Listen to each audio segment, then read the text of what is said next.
அப்போ எடுக்கப்பட்ட வீடியோ தான் இது. இந்த தெப்பத்தில்லான்னா என்ன, எதுக்காக இதை கொண்டாடுறோம் அப்படிங்கிறத நான் இப்போ உங்களுக்கு ஷேர் பண்ண போகிறேன். இந்த தெப்பத்தில்லாங்கிறது முருகப்பெருமான் வந்து கார்த்திகை மாதம் பிறந்தப்போ 6 குழந்தைகளாக பிறந்திருப்பார்.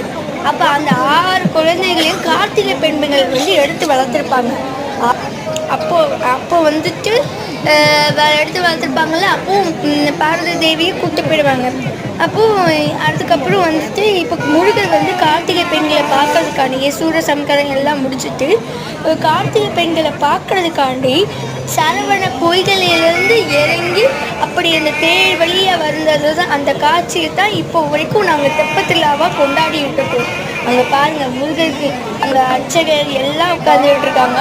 அந்த தேரை ரெடி பண்ணி அழகாக ரெடி பண்ணி உட்காந்துருக்காங்க பாருங்கள்.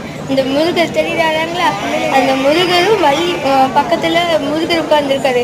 இப்படி அப்புறம் அந்த தேரை அந்த தூணை கட்டி கயிறை கட்டி இந்த படகுல கட்டி அதுக்கப்புறம் இந்த தூணில் வந்து இழுத்துக்கிட்டே கொண்டு வருவாங்க. அந்த தூணில் நடக்கிறதுங்கிறது வந்து அது வந்து ஸ்டெப்பாகமாக நடக்கணும். அது முருகனோட அருள் இருந்தால் மட்டும்தான் அது நடக்க முடியும். இல்லைன்னா அதுக்கு கொஞ்சம் கஷ்டம்தான். அதுக்கு சில பேர் அந்த பூ தூவி அதெல்லாம் பண்ணி பார்க்குறாங்க. வந்து பாருங்கள், கொண்டுட்டு போகிறாங்க பாருங்கள் கயிறு. அதுக்கு மேலே பக்தர்கள் வந்து அந்த தெப்பத்தில்லால வந்துட்டு இந்த குளத்து பக்கத்தில் போடக்கூடாதுன்னு கயிறு வேறு கட்டி வச்சுருப்பாங்க. இதெல்லாம் பாதுகாப்பு நடவடிக்கை, போலீஸ் கூட போகிறாங்க. உங்களுக்கு இந்த வீடியோ பிடிச்சிருந்தா லைக் பண்ணுங்கள், ஷேர் பண்ணுங்கள், சப்ஸ்கிரைப் பண்ணுங்கள்.